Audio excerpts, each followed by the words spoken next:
Ladies and gentlemen, technology is a beautiful thing. It has given us so many benefits and privileges that we get to enjoy today. Through it, we have advanced greatly as a species.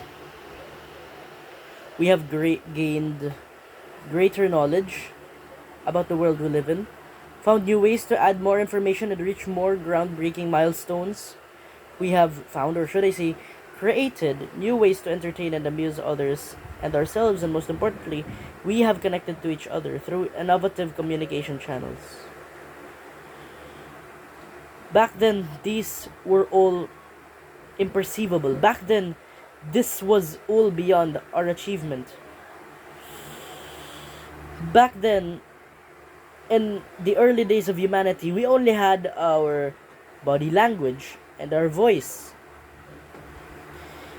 Then, fast forward a bit, we had the spoken word. We have the spoken word, alphabets.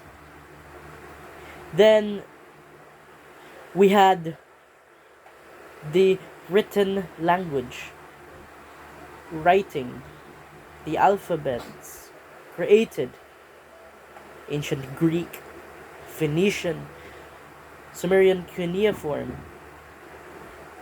Latin,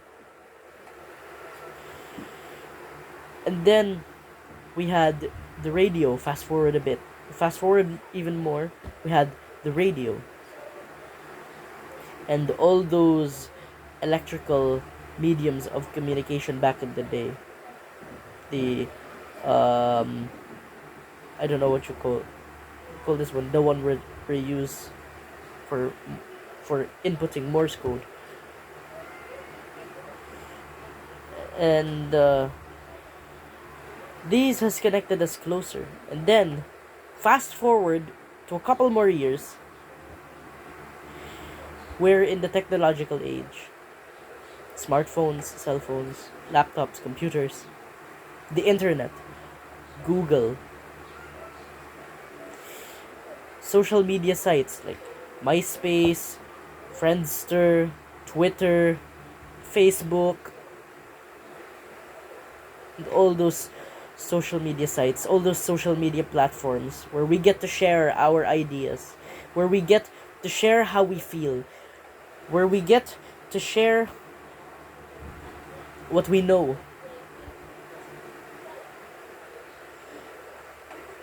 We have been brought closer to each other than ever.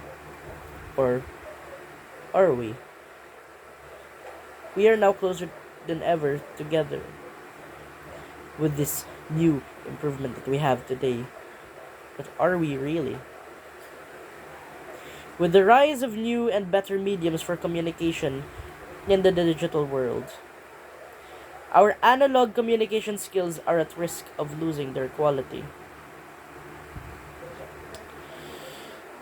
As new and better mediums for communication in the digital world rise in number, as channels go up, the level of empathy goes down.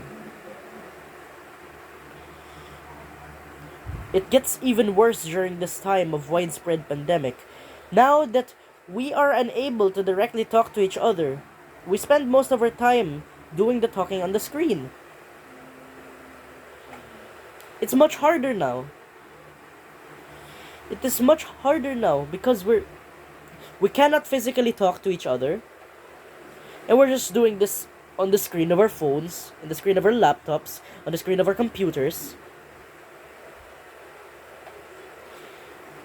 It gets harder to connect because of distance, but because of technology, our lives have become a bit easier.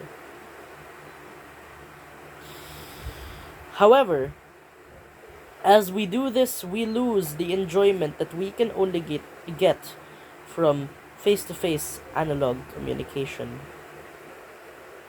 We lose our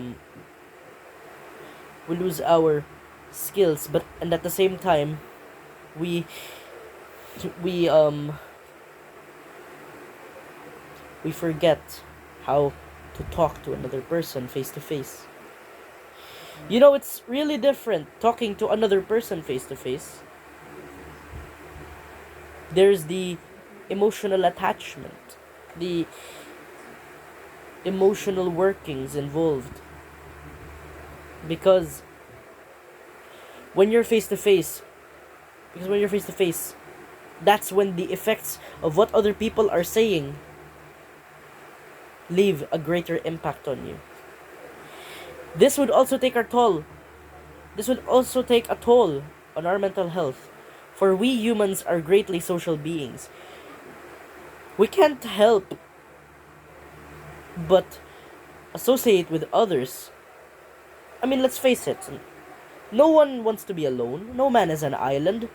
No man does everything all by himself. That's why we need communication. That's why we need to improve our communication skills and not just multiply the number of our communication channels, because just because we keep adding more and more channels, doesn't mean that we add to the quality of our communication.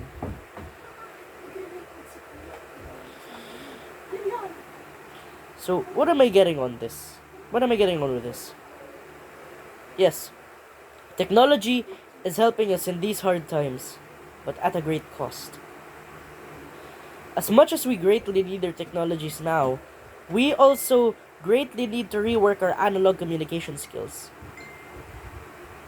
We need to improve our speaking skills. Not just our skills with typing with our keyboard.